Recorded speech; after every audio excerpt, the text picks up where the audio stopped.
And we are live. Good morning and happy Thursday.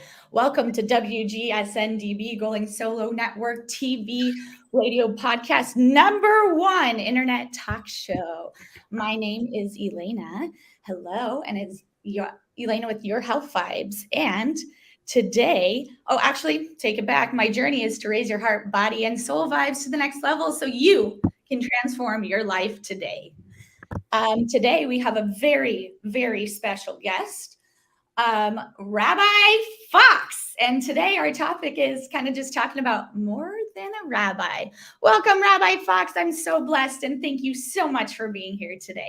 Thanks so much for having me, Elena. I'm so glad to be here. And, it's I think, a really important thing that we would have the opportunity in our lives when we're running all over the place to stop and think about, you know what, there is a way to live better, to think about it, to stop and reflect. So I'm really glad to have the opportunity to think about that, and maybe even in the context of being a rabbi, of rabbiing, as we sometimes joke, right? Love it. And Rabbi Fox, would you mind just kind of telling us a little bit about yourself and just kind of know who the fabulous Rabbi Fox is? Sure. Yeah, thank you. Very, very kind. Very kind. So, I'm a rabbi. I serve at Temple Israel of Long Beach, and I'm a California boy, a San Diego native. So I grew up, where people told me that I was going to surf, and I did, and Tony Hawk was at the same skate park that I went to, but just a spoiler alert, he did much better in skating than I did. I found myself just drawn to all these things that kind of light your heart. So I actually originally left high school and moved up to Los Angeles from San Diego to pursue a career in jazz, because there was something about it that kind of helped me lift my heart. I felt like this can create moments where we all feel something there.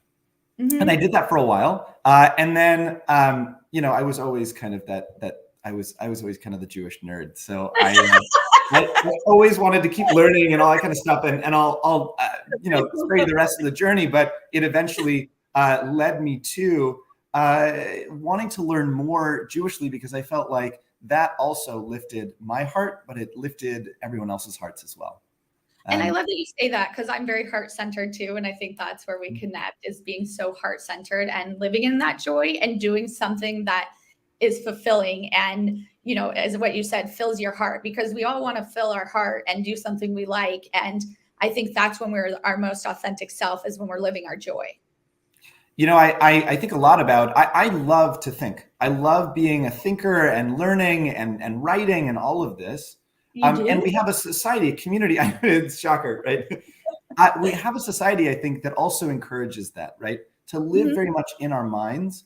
And I think that one of the things that happens when we have an experience that, instead of getting us, even in school, right? And for good reason, we learn all kinds of things academically, but when something moves us, right? Like I keep thinking about the show. I know nobody else has seen the show. Ted Lasso, right? It's such a beautiful show, and I think one of the reasons why so many of us have watched this show and said there's something there is because it not only had good ideas, it has to have good ideas, but it made us feel something. We need the space to feel also. So I'm with you. If it speaks to the heart, that's it's doing something right. It definitely does. And what you say, our society does. We're always leading with our head, not our heart. And then it affects our gut too. And so many times why we get sick or things, because we're leading subconsciously head, instead of heart, and showing up that way. So I love that you say that too. And we want shows. We want to be able to relate. We want authenticity. We want to see what you are on camera and off. And that's what, I try to portray for myself, is like who you see me on camera, I'm the same off camera. And if you're, I'm not going to lie, I'm going to be very upfront. So for me, that's one of the takes that I like to take on, is really leading authentically. It's interesting. I've been thinking a lot about this, and I hope you don't mind if do you mind if I share a little bit? So I'm thinking a lot about this, even in the religious context, But that in a media context too, there was a big to do when it happens often, but I was listening to an interview with Jason Bateman. He was talking about how long he had been married, and he said, the marriage in Hollywood sometimes is not such a long marriage, right? And there was a marriage of two people that split up, and the effect that it had on all of us was very strong. All the viewers, the readers, and there was a whole conversation that came up around it of the separation of that kind of public persona and the personal persona. I think that we have a need now, and we recognize that it has to be authentic. And even in the religious setting, right? You used to have this idea of you wanted to walk in, and the word awe, A-W-E, was a really important word for the religious experience. You wanted to walk into a synagogue, or I'm imagining it's a similar thing with the church, and walk in and see the sanctuary and go, wow, and be overwhelmed by it. And synagogue architecture, and I'm sure that a similar thing has happened with churches as well, has actually changed that. It used to be that the bima, the place where the Torah and the service was held, was way up here, and everyone else would sit way down here. And as they built new synagogues and sanctuaries, the bima got lower and lower and lower. And actually, one of the things that drew me to Temple Israel was that at Temple Israel, there is a little bit of a stage of a bima. It's literally about a step. Literally about this high. It is. And I love that because it symbolizes the way that we relate to our spiritual selves as well. That it's not something way out there. It's not something far up and away. It has to be something right here around us, something authentic, and something real and not far removed. Totally agree. And something so someone won't fall and break their neck, right? Just kidding. Right, that too. Have to leap and jump. And I love that you say that, because recently I just got to go to one of my girlfriend's son's bar mitzvahs, which you actually did. And I was saying, I love the tradition, I love the time, but I was saying how the bima was switched and how it was different, but how they made it even closer connection. I felt even closer this time with everything was turned around differently. It was a little bit lower, and I felt way more connected too. And so it was interesting to see what we grew up in and the changes that it has made and the changes that you have made from just being there. There are so many shifts that are happening religiously, and like many things in the world, those changes are happening exponentially. So whereas you would have a change in the religious world that would happen every 100 years, every 50 years, it seems like there are major shifts happening every 5 to 10 years. And so a lot of the time, I think for many of us, we walk into a sanctuary and see the religious space, and it's so different than what we might have seen before, because we have different needs, and right. So it grows and changes. And I honestly think that authenticity is a big part of it. Same thing for a rabbi. People don't, they used to want to walk into the rabbi's office and have the rabbi say, "This is the answer," right? And that was helpful. That was comforting, right? To walk in and say someone's got it. Right? Yeah. I don't have to have everything. And the thing that we need now is someone who can sit with us and say, "I'm here with you. Let me help you find your answer. Let me help you find your truth in this." And our religious experiences have changed to reflect that. It's a much more personal experience than I think it's ever been. It really has been. And that's why I wanted to have you on the show and show up, is talking kind of why I did this more than a rabbi. So many times we get this stigma of oh my gosh, my rabbi, he's going to judge me and I can't tell him everything, or having that expectation, he's going to solve, he or she, or, whatever pronoun we want to go with. So with that being said, I feel like times have changed, and showing up like this and being comfortable and talking to someone, because we do have these expectations. We go in, we want them to solve. We go in, we think we're going to be judged. We go in, but we don't go in with that clear, conscious mind of authentically going in. I'm going in because I want to relate to you. I'm going in because I want to be seen. I'm going in because you're more than just a religious figure to me and whatnot. So what made you want to make a change? And also with the younger generation, you know, we're coming up on this, and, you know, how do you get away that stigma or things like, I know there's so many questions right now, but just no, kind of, all of the above of, to me, you're more than a rabbi. I feel comfortable with you. I feel like I can talk to you about whatever and not be judged. I feel like I can also get certain advice, but then vice versa. You can look at me and we're not just like, oh, this is just a congregant, or oh, this is just this person. We can connect on a personal level, which I like, and there's no judgment there. Yeah, I mean, I think, you know, underneath all of it, there has to be, we're talking about, you know, genuineness. There has to be a genuine understanding, and there might be a generational piece. You know, I've never not been around women in leadership. I've never not been around friends who are attracted to people of the same gender. I've never, you know, and so those, you know, I'm first of all deeply moved to hear that is the space that I am a part of helping create, and you know, it has to come from a real place, and I think. You know, there's an understanding, I think, in our community of having a communal voice in all of this. You know, if you were to look at the popular books in Judaism from 50 years ago, 100 years ago, they would be looking for what is truth with a capital T, right? Like what is the answer to life, the universe, and everything. And for those of us who are fans of The Hitchhiker's Guide to the Galaxy, we know, of course, the answer is 42, right? And then of course it continues. You know, what was the question? But they're looking for that kind of big picture answer, and so there was this sense of you know, one person had the answer, and they would share that answer. And I think that it's shifted in our community, and we've always had this, but I think we're recognizing it in a stronger way. That I don't have any authority that anybody else doesn't also have.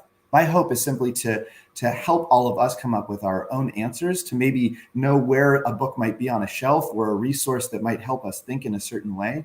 And what happens from that is there's no, you know, there can't be judgment, because even if I were to judge, it wouldn't hold water, it wouldn't hold weight, because that's not genuinely how we come up with those answers.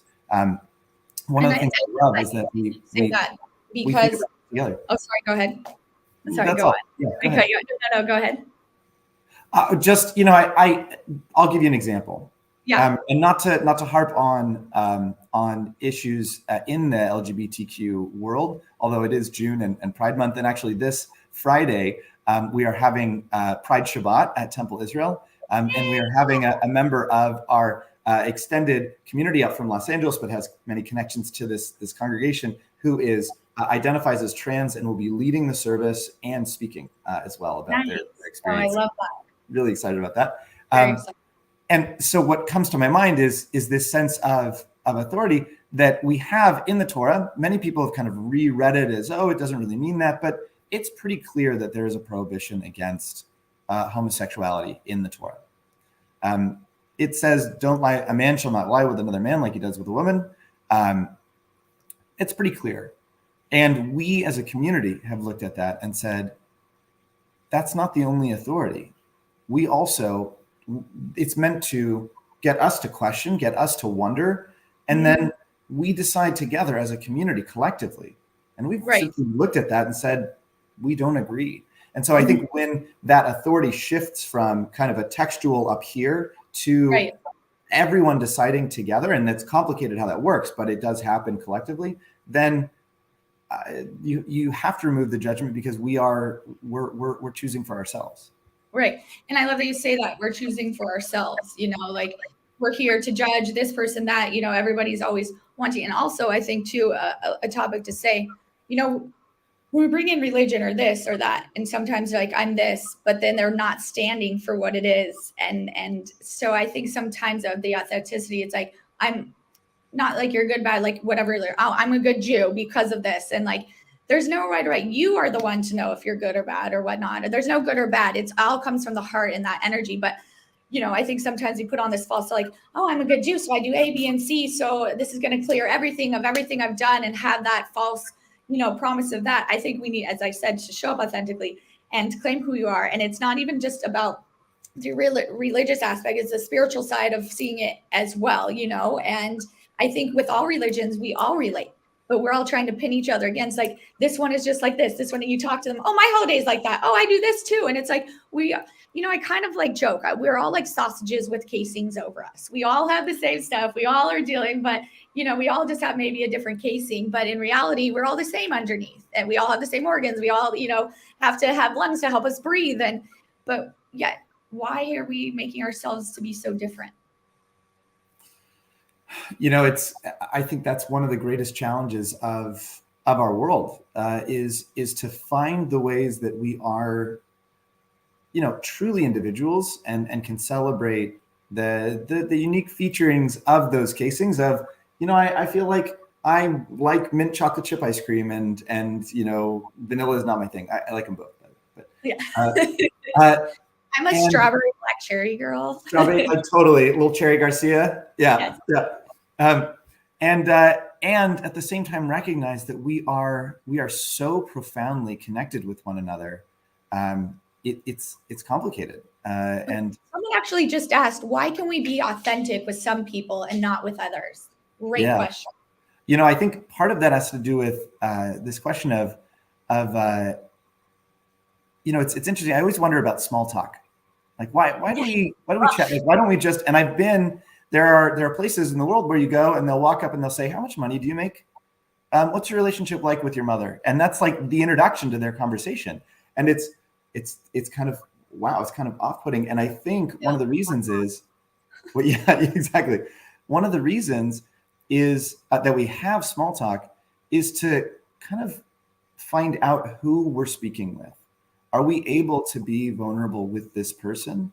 Are we going to find that there's a trust there? And so I think the reason why we can be authentic with some people and not with others is we feel like there's a trust there. And I would actually turn it around on us and say, I think that what that indicates to us is that we, as a listener, have the capacity and the ability to make hopefully just about anybody truly open up and be authentic with us, if we're able to show them that we can be a loving, non-judgmental, caring person. I love that you say that. That's what I feel, is that's the energy that you give. And I feel like I give that too to the people around me. People just even off the street tell me their life stories and feel that comfortable. But you're right. It's trusting someone and opening up and being vulnerable. But here it is too. Sometimes but sometimes I don't like small talk, because it's like, if you really genuinely don't care, don't ask how my day is going. Like, a little bit of small talk, because if I'm going to ask you, I will ask someone at the store. I will ask a random stranger. I'll ask, I'm the one leaving messages for my friends and things like that. But I truly care. But sometimes if someone is going to ask how my day is, I want you to generally be present and be there and appreciate. Because a lot of times we're asking and then like, so you say, how's your day? My day's great. I did this podcast. Well, I do a podcast and I do this. And it's like, no, we just asked you being present. Like, stop, pause, listen to what they say and think, do I need to comment, or are they asking to just listen? There's so many different things that I think we can glean from any number of different traditions. And I am constantly kind of moved by this central prayer that we have in Judaism. And I'm not often the one who's like, hey, look at the prayers. There's different ways. And there's a prayer that's the Shema. It's the central prayer in our service. And without getting too kind of nerdy into the word of it, it doesn't say like, hey, sometimes hear and listen. It says like, hey, pay attention, stop, focus on this and listen. I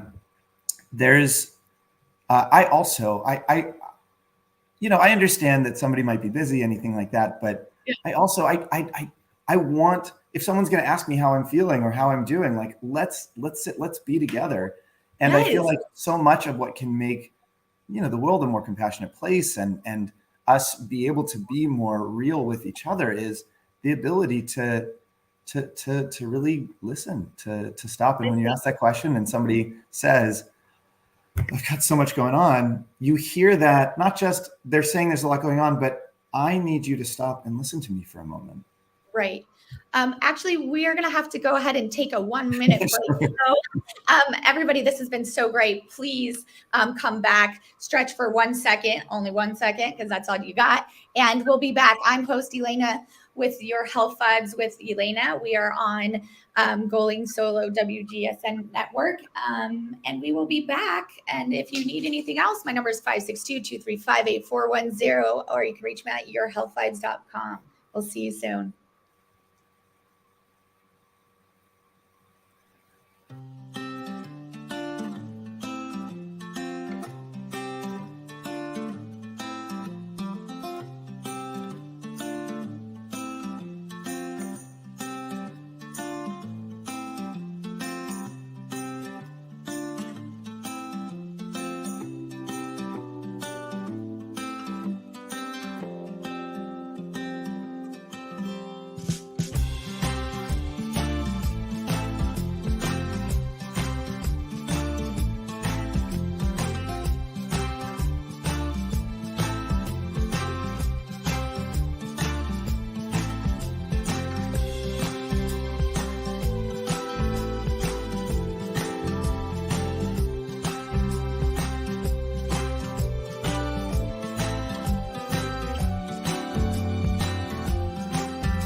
Hi, I'm John Thomas. I want to share with you a professional products and services directory we call Going Solo Directory. And you need to check this out. If you want exposure to your business or are seeking professional product or services, this directory has it all. And that membership, for the many special features, you get the benefit of a worldwide exposure with a 40-minute video interview on an international business show showcase. All this for just one low annual fee. For more information, contact GoingSoloDirectory.com.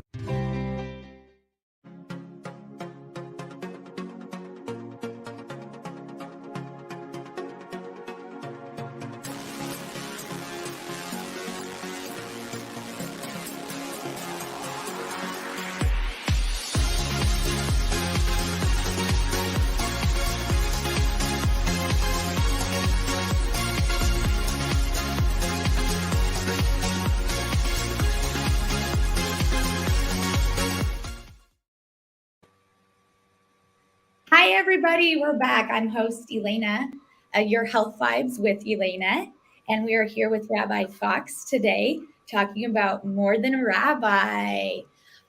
So we've answered some questions, and we might be getting some more popping up. So and throughout this, I might just say, hey, blah, blah, blah, answer your question. So would like to kind of get back to a few other things, but in this as well, we will have some people pop in and ask us a few questions. So thank you for being here, and thank you for being back. Thank you, Tony. That's the boyfriend. Got to give him a shout out. Tony met my thought. And Lindsay. Lindsay was saying connection is so important. I don't know if we want to talk a little bit more about that of, community and connection, but thank you, Lindsay, for being on, and maybe we can see why connection is so important.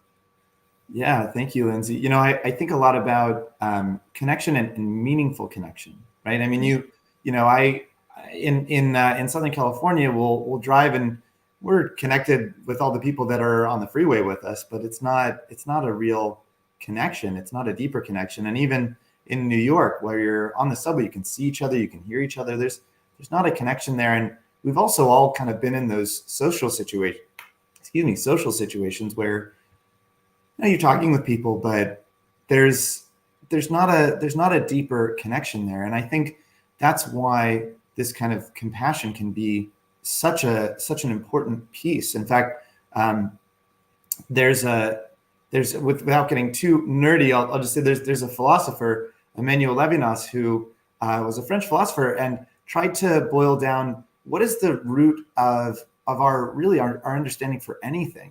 And he said it's our ability to relate to other people, to recognize that when you're talking with another person, there's someone there. There's a and so I think a lot about, not just connection, not just being with each other, but having real and meaningful connections. And that's honestly where I think religious communities can really step in. There's a popular kind of piece in marketing of trying to create community around a product. I'm a guitar player, so there's a tremendous amount of kind of creating discussion around a particular guitar pedal or guitar, amplifier or whatever. And it's fun to talk with other people about, hey, why do you like that particular, fuzz box as opposed to another one? At the same time, it's not the same conversation I have with someone when we're talking about, you're thinking about your 13-year-old joining the world of teenagers and thinking about what it means to be an adult, or someone that you would share Passover with and sitting around and saying, listen, for thousands of years, we know that people have been in need. And so we are saying that we should feel ourselves like we're slaves so that we can have a deep and meaningful connection over this conversation of how to work and make the world a better place. I really think that so much of connection is not just being in the same room together, but having the opportunity to make meaningful connections. In fact, I'll just mention one more thing, and then I want you to. 100%. I love the word. There's a word in Hebrew, chavruta, and it's an opportunity for learning where two people will sit and they'll open up a book and they'll sit across the table from each other. And actually, there are some places where they'll gauge the level of learning at how loud people's voices are. Are they really engaged in this conversation, right? And it says actually in the oldest rabbinic text in the Pirkei Avot that when two people sit together and there's meaningful learning and conversation, there's something holy there. There's something that's elevated. I think that we need not just the opportunity to be in the same room together, but to have an opportunity like you and I are having, Elana, where we're able to get into something meaningful and be vulnerable and share something deep. And that connection is not just, on the surface, but it gets to something deep. Not that you're just my rabbi. You're more than the rabbi.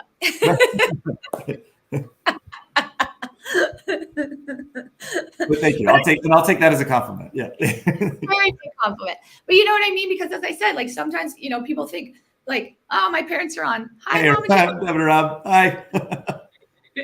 What I like about this is what I said is like feeling comfortable talking about, not making it religious, not doing. And as I said, you're not just the rabbi, because people think, oh, it's just my rabbi. Oh, you're just my workout instructor. Oh, the title doesn't define who you are. That's not who you are. You are who you are from who you are yourself. And I like that you say about authenticity of conversations. You know what? Here it is. I don't want to do small talk anymore. If you generally don't care, don't ask me how my day is. And then just like subconsciously walk away. Like if you want to have a deep, genuine conversation, then yes. And I think too, like when I get excited about something, my voice raises, like, you can hear it and the energy. And I think that is amazing because you feel that passion. You feel it from my like core, my gut, my overall well-being. And I think that's hard to get that from someone because, we think, oh, I'm going to be judged. Oh, I can't be myself. But when you find that person connect that lights you up just as much as they light you up is an incredible feeling. It's a rare joy also to help someone else in that space. I mean, when you talk to teachers, especially school teachers, and I, would consider myself a teacher also. That is formally the role that I have, although there's a whole lot of other things that I get to do. And I love it. Honestly, that's one of the things I love about it is that every day is different. For example, this morning, before we spoke, I was on the phone with someone who, not to bring it down, but had just lost their spouse, and having the opportunities for those meaningful connections, it's a real privilege. And the reason why we do it is for those connections. Like some people teach science because they really like science, but if they only like science, then they probably are just going to go into it because go into research. Yeah. You teach because you want to have those connections and share and guide. And like show, because I think too, we're all teachers, and we can all learn from each other. As I said, we all have a piece to the puzzle. We're not just the puzzle maker. So you have a piece to the puzzle, I have a piece to the puzzle, and that's what makes the world go round. But I feel like lately in the society, everybody wants to be the puzzle maker. I want to be up here. I want to do it all. And for me, I don't want to do it all. I want community. I like when I teach, like I do like one-on-ones, don't get me wrong, but I love when I get to teach a class and have that energy. I love running a group circle and seeing, relating and having that feeling. And, because we all are different, and just being able to put ourselves in someone else's shoes to show up like that. And I feel like that's what you do. You put yourself in someone else's shoes, and you're not just like, as I said, just say, well, I'm the rabbi and this is how it goes and this is the answer. I feel a lot of times in these religious things, because the matriarch and the higher above, they're the only ones that you listen to. They're the only ones that get credit for. They're the only ones. But in reality, no, we're all, as I said, a part of it. So I love that you're not like, oh, look at me. And you are, here I am. How can I help and serve you? I like to serve others just as much as you do. Well, you're very kind. Very kind. Speak the truth. Come on now.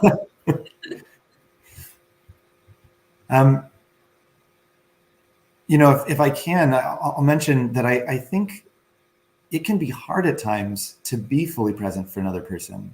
I think one of the reasons why we might get into that conversation and someone's mind might kind of walk away is because they're tired, or they have something that's difficult. And I think that one of the things that we can do, each of us individually, to be there for everyone else, and hopefully to be there in a way that can truly offer them love and care and compassion, is for us to care for ourselves. And I think that's, Elana, that's such a powerful part of what you're doing with this podcast is giving us, the opportunity to stop and think about it, and giving us tools also to be able to do that inner work, so that when we sit down with someone, we can really be present, because we say, okay, I've got a lot going on in my world, and I can stop for a minute and be there with this other person. Great.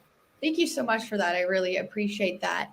And I was wanting to brief on that. Sometimes, I was having this discussion with my friend. So when you call a friend, you call someone just in general, and you want to vent, asking them, do you have the space? Asking them, are you able to show up? And then as you authentically, can you say to a friend, or you want that trust, you know what, Rabbi Fox, I'm here to listen, but I'm right at a 20% today. So I want you to know I want to show up, but right now this is all I can give. So I think when we show up, I think sometimes you want that expectation to have that person show up for you when they're going through something, and to be present. But I think the best way is being vulnerable and saying, you know what, I got you. Do you need me to listen? Do you want a response? Here, where's I'm at, where are you at? Even in a relationship or marriage, I just saw this thing. No marriage is 50-50. They were saying you show up and you say, okay, I'm not married, but I say to my partner, you know what, Tony, today I'm only at a 20. What do you got? He's like, I got an 80. I got you. But we rely too much on having a 50-50 and make it even. And you tit for tat. There's no tit for tat. So to you, how do you show up for that? Or do you think people should be more authentic and say, you know what, this is where I'm at. This is what I can give. So part of that is trying to really work on self-awareness and knowing, because when you're running from thing to thing, you can lose touch with the fact that, like, oh, whoa, wait a minute, I'm tired. I think one of the things that always surprises me is on Friday, Shabbat rolls around, the day of rest every week on Friday. And I'm often surprised at, like, oh, I am tired, and so being aware of that in order to be able to share that, I think it's, that's part of the work, is recognizing that.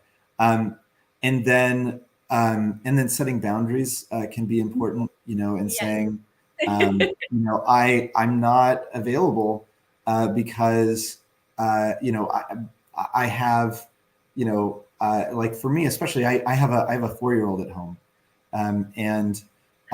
It's, I'll be totally honest. In this work, it's not at all uncommon for me to see a D in the morning when I get up.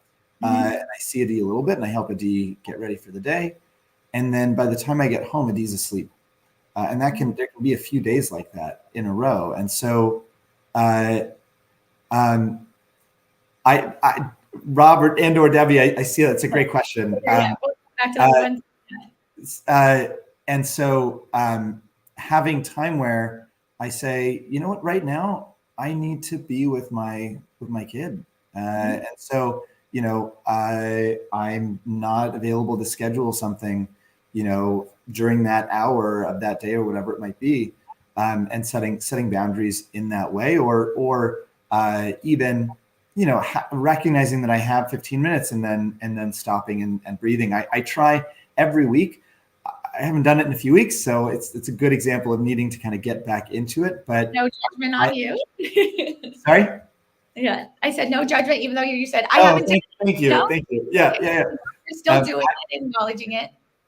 Thank you. Yeah, so thank you, and yeah, I just a reminder to myself to set out. I set time to walk to the beach every week. I walk down to the ocean. I see the water. There's something about being there and seeing the water that just kind of resets me. And I come back, and then of course the last is that self-care that those boundaries let you set.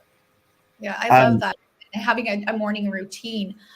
So actually, Deb Rob Feldman, I don't know, mom or dad, which one asked this question, but a question is, so many times it says, what is a good intro besides how are you? What is another way to present and not get into a heavy conversation? If you do care enough, you, instead of saying how are you, because I feel that's the typical question like you go to as a safety net. Is there any other way you can present yourself that you have a suggestion for? Sure. Yeah, absolutely. So I think there's two parts of that. One is, we talked about authenticity and genuineness.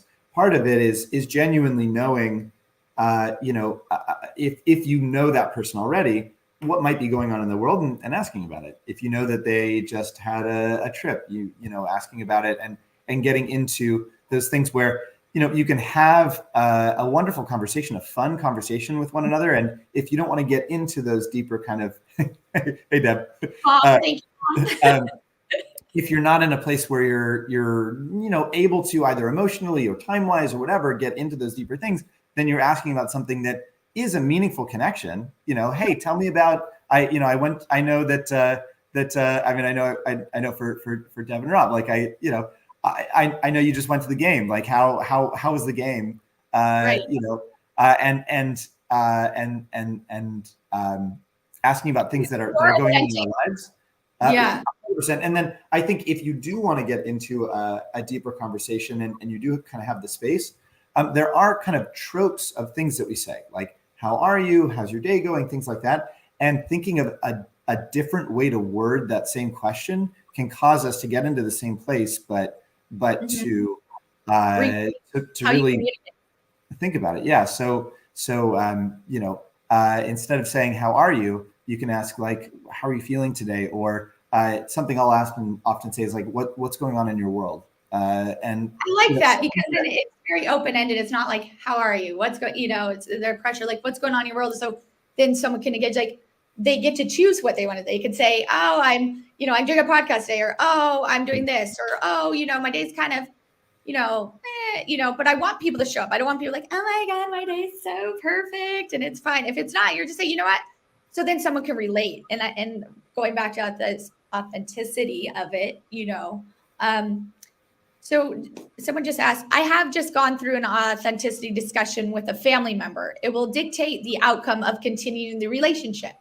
My responsibility is to be authentic with myself first. Ooh, that was good. Yeah. I mean, that's one of the difficult things about being authentic is that there are times where you're being authentic and the other person's being authentic. And as long as you can be kind to one another, you get to a point where you realize it's not going to get deeper. You're in different places or you have different needs. And hopefully, ideally, you do meet and then you can go, 100 times deeper because you're both being real in that space.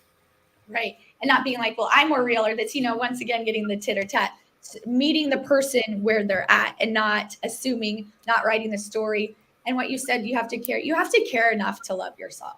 I don't care. Everybody says you got to love, love, love. You have to care enough to love, because if we don't care, then And I think too, using the word love sometimes, not in a negative way, but we use it too much. Well, if you love me, you'll do this, and I love you, and the forgiveness of love. So I think it becomes a word that is hard to trust sometimes because it's used in the wrong way. So speaking of love and things like that, is there anything of you when using the word love or not pinning it against someone that if you love me, you'll do this, but you have to love yourself enough to be able to do what you're going to do and care enough, then project it to someone else? Yeah. I mean, I might go a little bit afield, so bring me back. But no, I just all these questions, and I feel like a chicken with my head cut off. Sometimes like, blah, blah, blah. I'm loving the conversation, Elana. You're doing great, and I thank you for opening the space for me to be able to share it with you. Speaking of authentic spaces, so it's interesting. I think about there's a story in the Talmud, which is the major rabbinic text. Things are mirrored. It's over there. It's and it's full of stories. And there's a story where somebody goes to these two major rabbis, Hillel and Shammai, and first asks Shammai, "Tell me everything that there is to know about Judaism while standing on one foot." And Shammai, often is the straw person in the Talmud, chases the person out. Says, "That's ridiculous. I can't teach you everything. There's too much to know."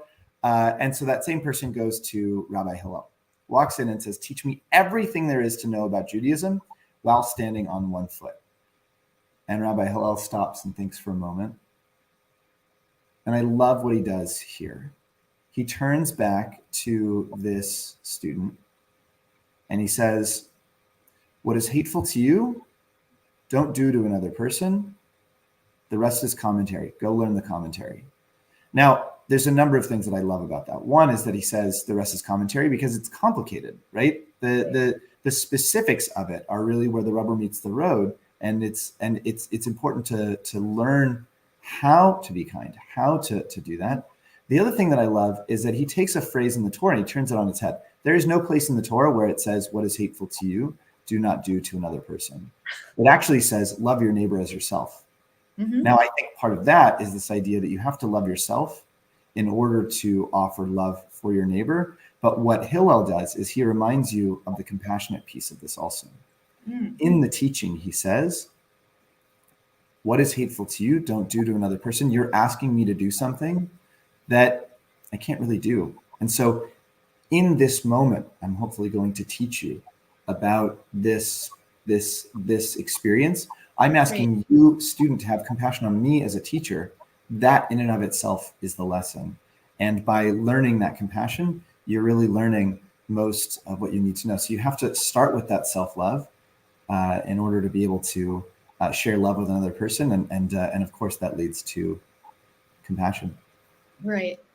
Well, one more quick question, and then we got to wrap up. We have just a couple more minutes. Question to ask ourselves about authenticity. What am I afraid would happen if I shared my experience right now with this person? How will I feel if I don't share what I'm thinking and feeling? If I weren't afraid, what would I most want to say to the person right now? So great question, Linz. And then if we can answer these questions, we can be authentic.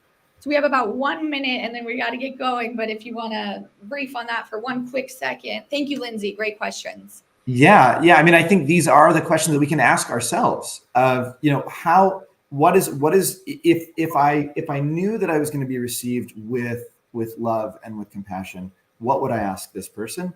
And even that self-knowledge can be helpful in the sense of gauging, I mean, honestly, there are situations where, we're not going to be received with love and compassion from that person. And so knowing what we wish not love themselves. And hoping that person can have a love, for themselves. Yeah. And so having knowledge of what would I, if I could ask this person anything, what would that question be? That can help you either at least get part of what you need out of that conversation, or even just be aware of what your own feelings are. So again, that you can in turn be compassionate for that other person. The more we can be aware of our own needs, the more we can be for the person we're with. And ask for our own needs. And ask for them, right? Yeah. Well, I just wanted to thank you. This has been one of the best. Just great conversation. Thank you for showing up. Thank you for being you. I honor you. I see you. And just, this is Rabbi Fox. He serves Temple Israel of Long Beach. Just so grateful for you to be here. And I just wanted to thank everybody who showed up today. My name's Elana. You can reach me at ef11ca@gmail.com. My number is 562-235-8410, yourhealthvibes.com. And just thank you for being here. We are today here with WGSN-DB, Going Solo Network, #1 podcast network. And if you would like to reach Rabbi Fox, you can reach him at... it's just Rabbi Fox at TILB, that's Temple Israel of Long Beach, TILB.org. And if you go onto the website, TILB.org, you'll find that information too. All right, everybody, I hope you have a beautiful day. I hope you enjoyed this. And one thing, call someone today, tell them that you love them, give a stranger a compliment, smile at someone, and dance like no one's watching, maybe naked. Bye for now, everybody. Bye, everyone.